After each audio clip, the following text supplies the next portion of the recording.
Welcome to the Thinkydoers podcast. Thinkydoers are those of us drawn to deep work, where thinking is working, but we don't stop there.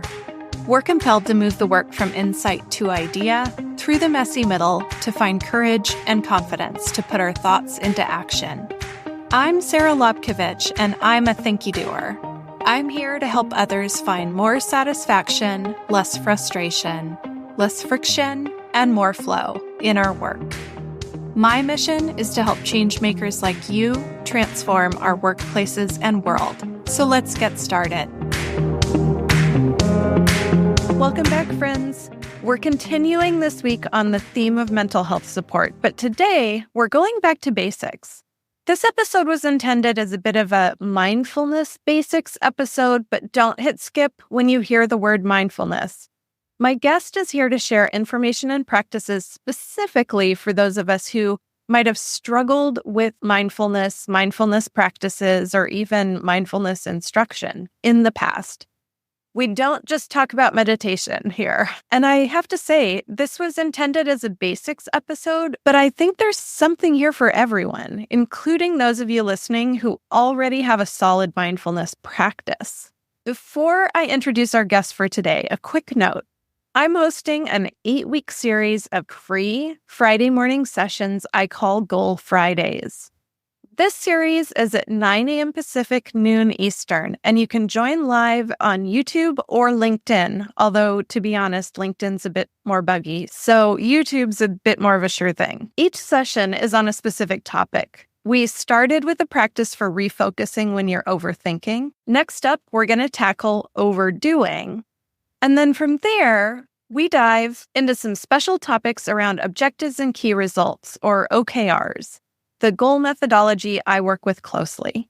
You'll even get to see some live OKR audits, and I am looking for volunteers for that. So if you work with OKRs today and you want some help improving them, ping me if you might be interested in joining. Whether you're looking to reduce overthinking, avoid burnout, learn about different goal-setting frameworks, or see real-world case studies, there's something for everyone in this series. To sign up, visit findrc.co/goalfridays. And yes, replays are available. Visit that same page for links to the replays and to join the waitlist for my next cohort if you missed this one. Now, I am delighted to welcome Dr. Alice Rizzi, a licensed psychologist and mindfulness coach, as our expert today.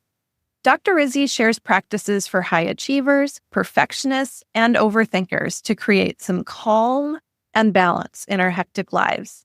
She'll also debunk a few common misconceptions about mindfulness and offer strategies that work for real people with real commitments and busy lives. In this episode, we'll cover why mindfulness isn't just about meditation, some practical techniques for grounding yourself in stressful moments, how to start a mindfulness practice when you're short on time, and a few tips, especially for the recovering perfectionists and overthinkers who might be listening. Dr. Rizzi also shares her personal journey from being an anxious ball to finding balance through mindfulness practices. Her insights are especially valuable for those of us who might have struggled with traditional meditation or who might feel too overwhelmed to try to start a mindfulness practice. So let's get our conversation started. I am very excited to have Dr. Alice Rizzi here with me today. Alice, go ahead and give us a quick introduction, and then we'll go from there. Thank you so much for having me. I'm really excited to be here. I'm Alice Rizzi. I'm a licensed psychologist in New York, a telehealth provider in Florida, and a mindfulness coach everywhere. I create mindfulness courses. I teach people how to meditate, and I use a lot of the tools that I learned in my psychology doctorate program to just help people live more easeful, less stressful, less overwhelming, less burned out kind of lives so that you can actually enjoy some of this experience. This is, I think, the third week in a row where we're starting an episode by saying, don't leave when you hear the word mindfulness. This is not, we're not going to be talking about sitting still and being quiet necessarily. No. This is accessible mindfulness. So we're building those tools for people who might have struggled with mindfulness in the past. So don't go anywhere. Stick around. I'm so excited to clear up some of the misconceptions that people might still have about mindfulness. That's exactly where I wanted to start. What does mindfulness mean to you? So I have my own definition of mindfulness that's come about from doing a lot of research on it, from practicing it, reading books on it. And so basically the way that I define it is that mindfulness is the quality of being present in this moment with awareness, acceptance, kindness, compassion, curiosity, and non-judgment. So that's a lot, especially if you are new to this. So don't feel like you have to remember all of it. You don't. Those are just all the factors that I found to be present when you are practicing. So the more you practice, the more aware you're going to be, the more kind and compassionate you're going to be. When you practice, we ask that you practice with non-judgment, with curiosity. So these are things that come up naturally. They're not necessarily things you need to think about doing.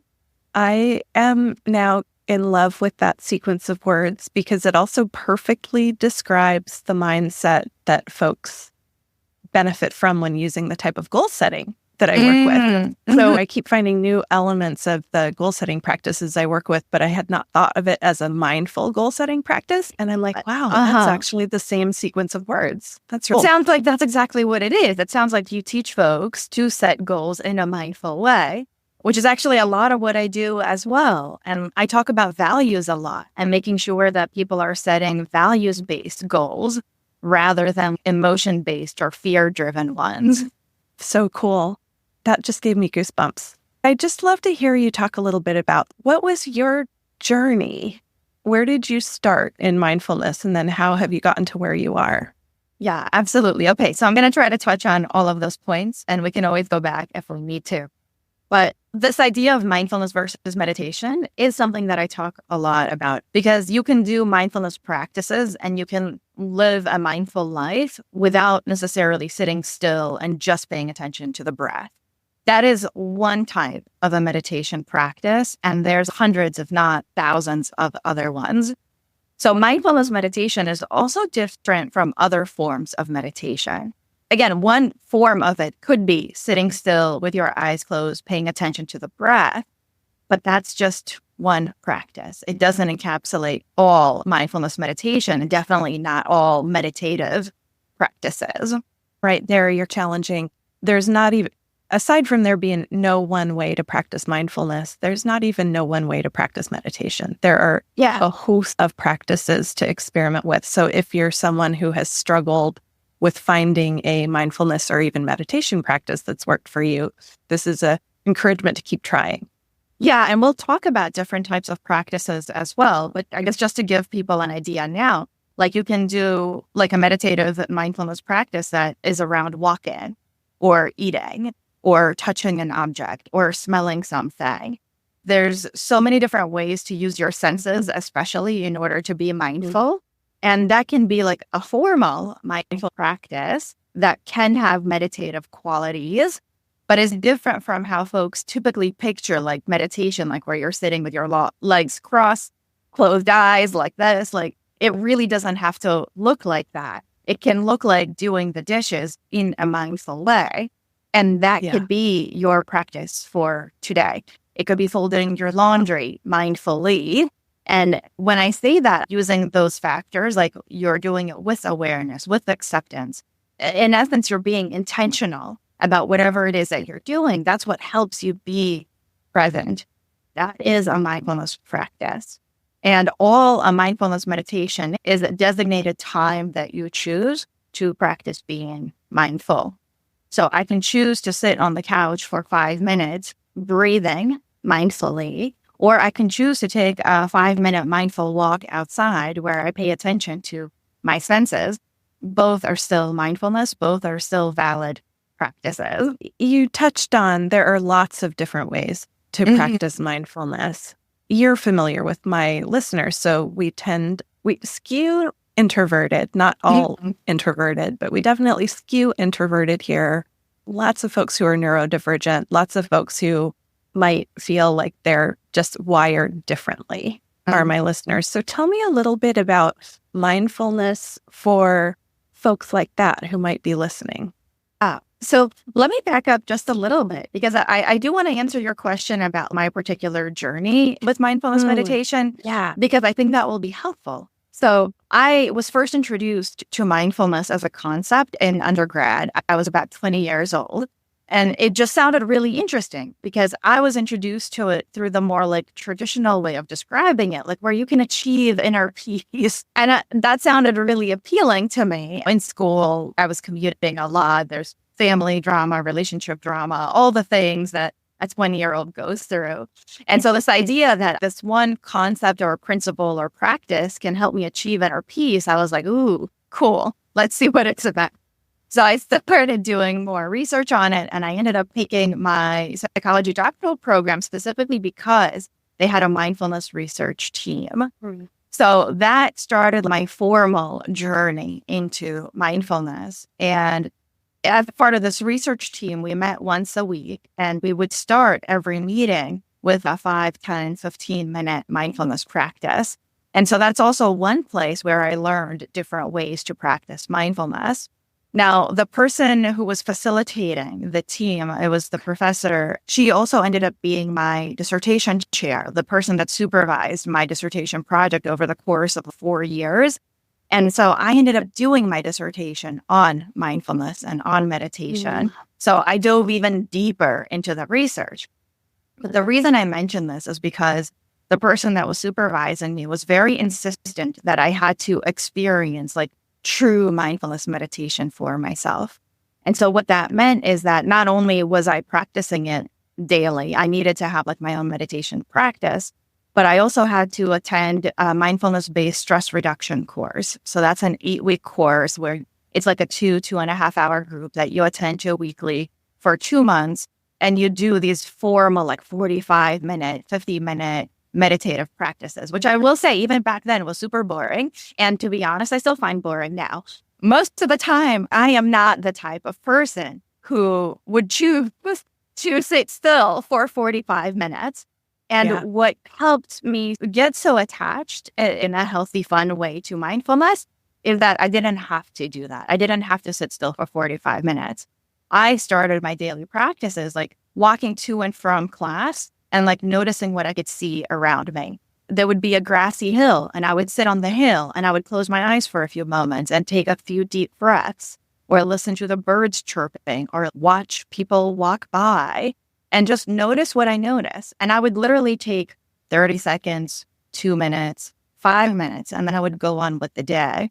And I started feeling more at peace and things started feeling a little easier. And I started approaching things with a little bit less urgency, a little bit more space.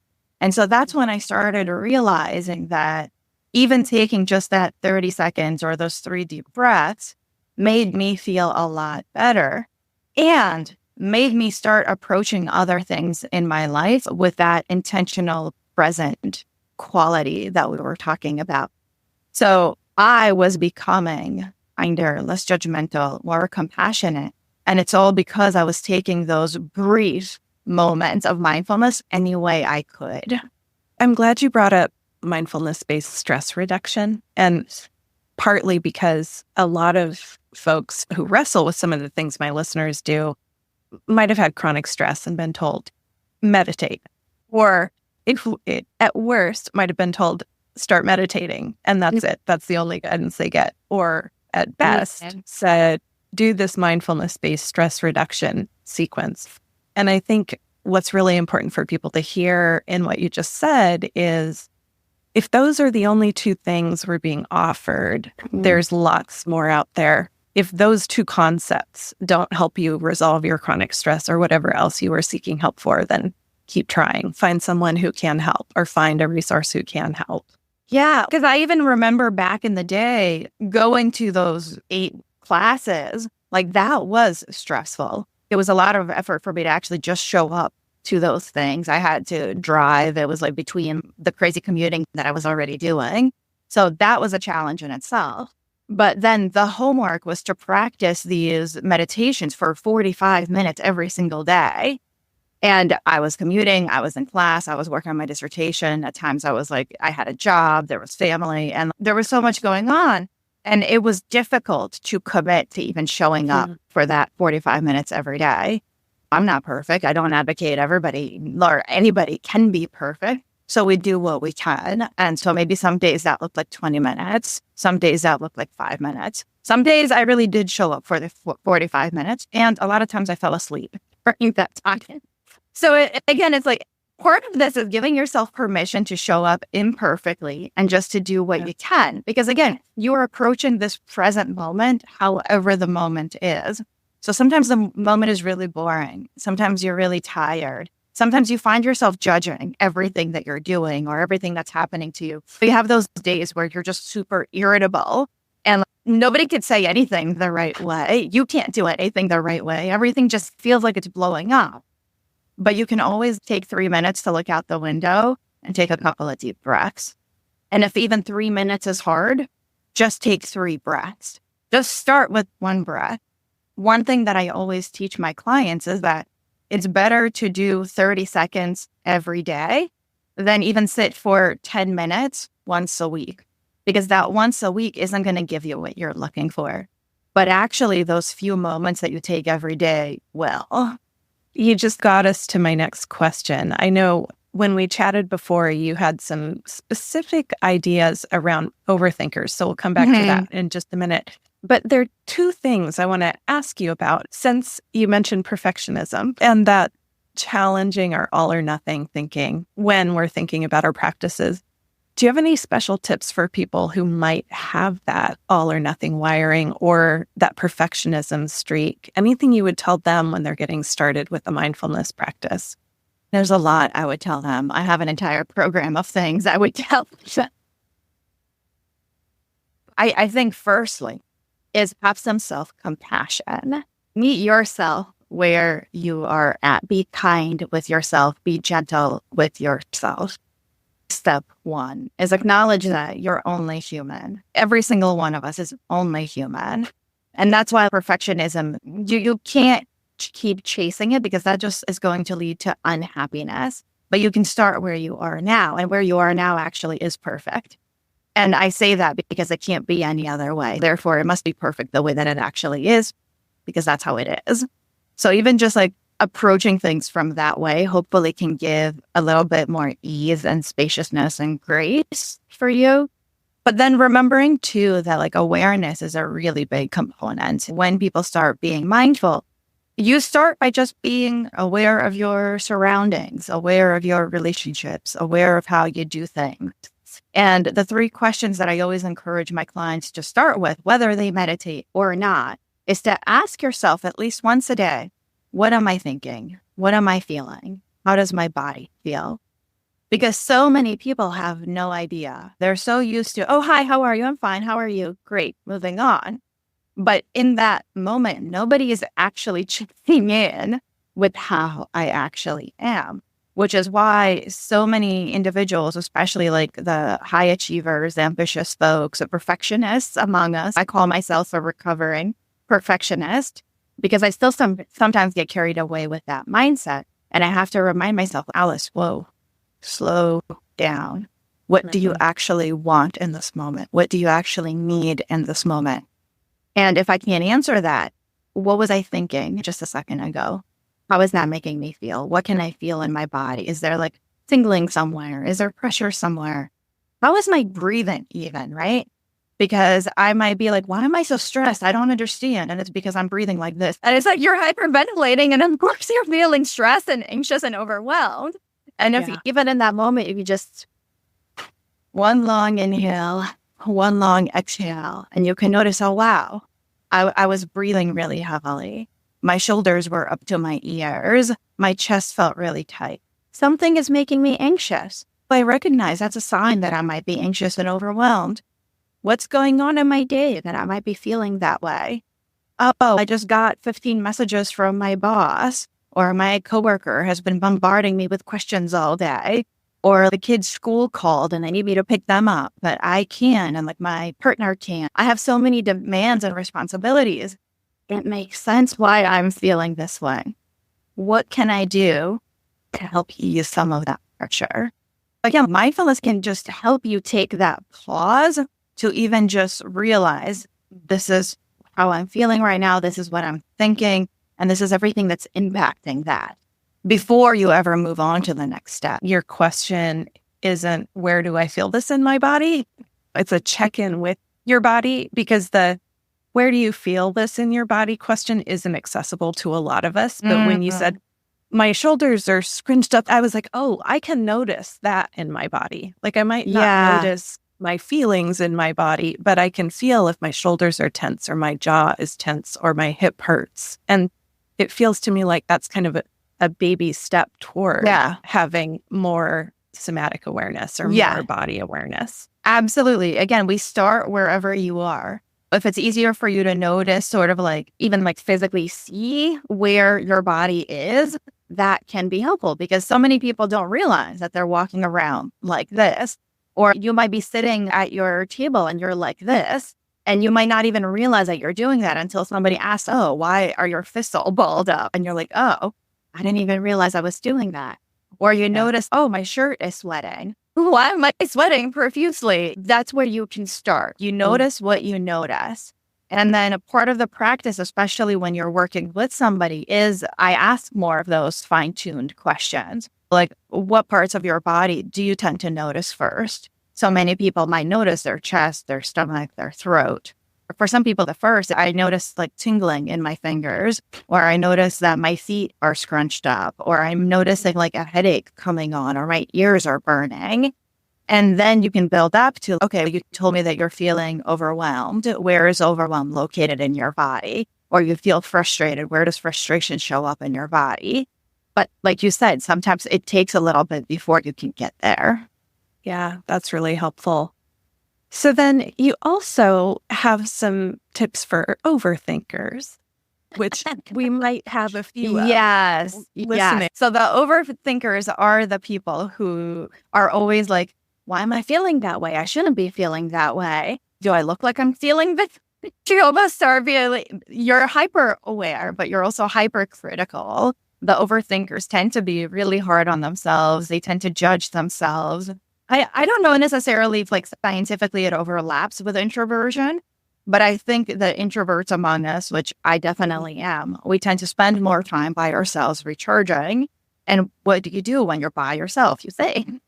And you have time to overthink. So many of my clients get themselves in trouble in a way when they don't give themselves enough things to do to actually live and be present in life.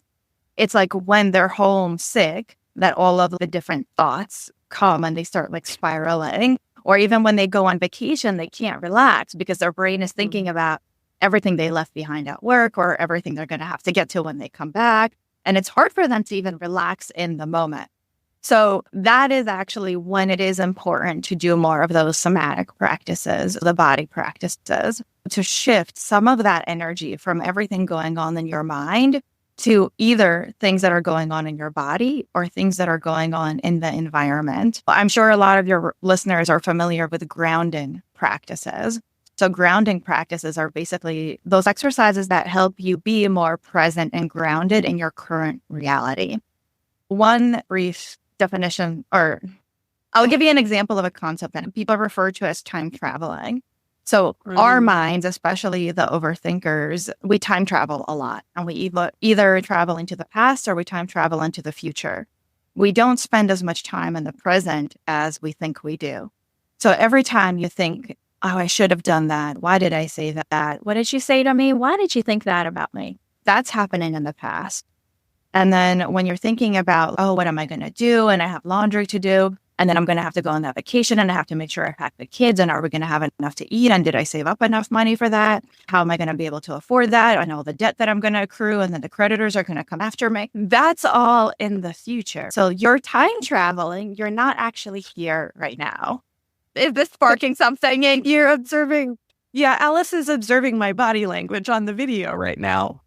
So you're noticing your body is scrunching up, right? Because this feeling is so familiar. It's familiar to me too. I think most of us have been there at least at some point in our lives, if not frequently. And you can bring yourself back into the present by doing some grounding, by practicing some mindfulness, whether that means meditation or not. The easiest way to do that is to notice the five senses. A really common grounding practice is the 5, 4, 3, 2, 1, which you might have heard of before, right? So name 5 things that you can see in your environment, 4 things that you might be able to touch, 3 things that you can hear, 2 things that you can smell, 1 thing that you can taste. And because all of those things, like your sensory perception, is only happening in the present. So it helps you get grounded and be with this moment. So even just as an example, the water tastes cold. The glass feels nice on my hand. If I put my lips against it, I like that sensation. And I can close my eyes and just be with that for a moment. I can smell it. I can see what can I hear. And again, just doing that, taking 1 minute, 2 minutes to do that, you'll feel a lot more present. And you will realize that all of that overwhelm, the anxiety, maybe the excitement, that was all your mind time traveling either into the past or into the future. Because right now in this moment, chances are you're actually okay, at least when it comes to physical safety. Like you are fine, you are safe. There's no immediate danger right now. Even though so often it feels that way when your imagination throws you into what could be or what was. Right. Even when you say grounding, I obviously had a little bit of identification with some of what you just described in terms of the ways that overthinkers time travel. And when you said the word grounding, and this is interesting because I struggle with somatic and body practices. I'm a really big brain connected to something that doesn't always register. But when you said grounding, I felt my feet. It can be that simple of just, that wasn't me grounding, quote unquote, but it was my system heard the word and then said, yep, my feet are touching the ground. And even that is a cool, for someone like me who struggles with body-based practices, you don't have to do it right. I would actually argue, Sarah, that you did it exactly right because your body intuitively knew how to ground. And the way that felt maybe easier for you to ground is to pay attention to your feet. And that is a grounding practice. You can literally just bring your attention to your feet, your toes, your heels, your ankles, and just notice what's going on there. You can stand up and take a gentle walk, pacing just back and forth a couple of times wherever you are. You can go outside and plant your feet in the dirt or in the grass and notice what that feels like. And so something that I even like to do is I'll go and I'll touch some leaves, whether it's weeds or grass or basil, whatever is around, like touch something living that can help immediately ground your body in this moment. So it doesn't have to be just through your feet. It could be through any body part. And that's why I think so often we say, stop and smell the roses, because that can be a grounding practice. It immediately connects your sensory perception to something that's happening here, like the flower in your face. What this is calling my attention to is in the mechanism that I was introduced to meditation, of course, non-judgment was one of the principles that I was taught. And I don't think I ever realized that doesn't just mean a lack of judgment externally. It's also being non-judgmental of yourself or applying that to yourself. So that's also what I hear when you talk about different approaches to practice and different ways to practice perfectly, imperfectly human, is that we can, the non-judgment that we may be working on cultivating toward others and also give ourselves that gift too. Yes, absolutely. And that's why I think like the kindness and the compassion tie so closely with it. Because if you can be kind and compassionate towards yourself, it will help you judge yourself less. So not only will you likely be less critical and judgy of other people, but hopefully you will also do the same for yourself. Yeah, awesome. Alice, is there anything I haven't asked you that you'd like to share today? One thing that I wanted to mention, because you said that sometimes you have a hard time connecting to your body outside of even just grounding in your senses or the physical, and connected to what we literally just spoke about with self-compassion, is I often like to teach people like the self-hug And so for some people, that might sound really cheesy or corny or silly or stupid, or notice all of those words that even as I said that, your brain offers kindly to you, right? And try it anyway. And I actually learned this from another therapist on Instagram. Go figure. Sometimes there's useful tips there, but use with caution, right? Yeah. But this is what it looks like. So you take the palm of one hand and you put it under your armpit. So like for women where the bra strap would go, for men, it's like the rib cage. And the other hand goes on the outside of your shoulder. And so take a moment. And then if you can even close your eyes. And if you want, you can even slowly sway back and forth.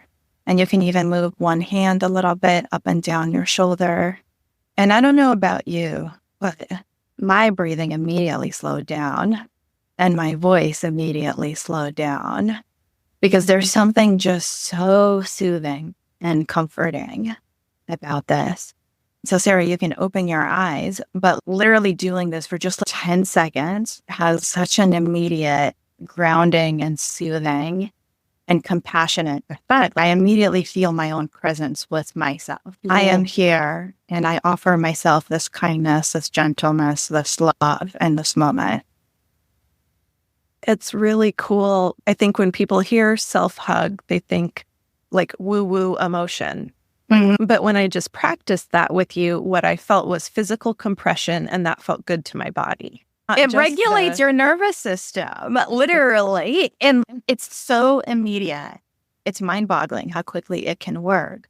But it's actually really similar because so many of us can get dysregulated so quickly. You might smell something, and we know smell is a really strong connector to memory. And it might bring up really negative memories, or like sadness or grief or anger. But actually, just as quickly, you can offer yourself a self-hug. And that will almost just as immediately regulate your nervous system down because you're offering yourself that sense of safety. When we are hugged in this way, we feel safe, secure, and connected. So yes, it feels great if somebody else offers us this kind of hug, but it's actually something that's always accessible to ourselves to do. Yeah, that's amazing. Alice, this has been a phenomenal conversation. I know we talked about, we might have another one about when to consider coaching, when to consider therapy, and then what to look for in providers. So we'll have you back for that episode. But in the meantime, where can people find you if they want to learn more about your work? Thank you, firstly, so much for having me, Sarah. This was great. I love talking about this stuff. So it's something that I do a lot on my Instagram at Dr. Alice Rizzi. My website is togethermindful.com, where people can find a free mindfulness toolkit, and especially like the overthinkers, the people who are too busy to meditate. And I say that in jest because I've been there. But I have a week's worth of just 3-minute exercises that you can practice every day. And so you can't tell me that you don't have 3 minutes to help yourself feel better, especially if you have problems like chronic stress and chronic overthinking and overanalyzing and overdoing and burnout. You can find 3 minutes in your day to do some mindfulness practices. And I show you 7 different ways that you can do it, only one of which is sitting and breathing. So that's on togethermindful.com. And if anybody happens to be in New York or Florida and is interested in therapy, that's dralicerizzi.com. That's awesome. Dr. Rizzi. Well, Alice, this has been just a phenomenal conversation. I just can't thank you enough. Really, I wish that I had access to information like this earlier in my practice. So I'm just really grateful that you're here to share with my listeners today. Oh, thank you so much, Sarah. And totally, me too. Like, it was such an accident that I stumbled on mindfulness, like when I was 20 years old. And I'm so grateful because I can honestly say that it has changed the trajectory of my life. For anybody who doesn't know me, I don't think we mentioned it. I used to be an anxious ball. I used to be an extremely anxious individual. I had a lot of social anxiety. I used to have a lot of physical symptoms associated with anxiety. And when I got on the path of mindfulness, as cheesy as that might sound, so much of that changed. And it's not that I don't experience it anymore. It's that I manage it so much better now in a healthy way where I'm still able to enjoy and actually love my life, whether anxiety is present or not. That even makes me, because I'm a chronic pain and other kind of history stuff too. But it also makes me think, if you develop basic mindfulness skills, then you also catch what you're feeling in your body before it becomes chronic or before it becomes worse. 100%. So it makes absolute sense. All the years that I was coached to reduce or told by medical professionals, you need to reduce your stress. You need to start meditating. But that didn't sink in for me as much as what you just said, that if you can cultivate some basic mindfulness, you can notice what's going on with your body before it's a crisis. I think you summed that up perfectly. And that literally starts with just like taking one mindful breath, going to the window and just looking outside, sinking your toes into the dirt. That's literally the start of your mindfulness journey. And it's so cool to see where it can take you. I can't thank Dr. Alice Rizzi enough for joining me for this episode, and I hope you have a few helpful takeaways to help you be perfect and not overthink your mindfulness practices. Alice's contact info is in the show notes at findrc.co/Thinkydoers. And don't forget to join me for Goal Fridays or the replays. Thank you for joining and listening. I really can't wait to hear from you about what in this episode resonated, so I would love to hear your feedback. Also, don't forget to subscribe to our newsletter at findrc.co/newsletter so you can hear about everything happening all at once before the general public. You can find me at Sarah Lobkovich pretty much everywhere. I'm pretty sure I'm the only one. You're always invited to contact me by email. The easiest one to spell is Sarah, S-A-R-A, @Thinkydoers.com.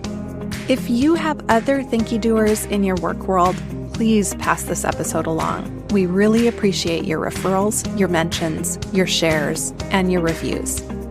Thank you for tuning in today, and I look forward to hearing the questions this prompts for you.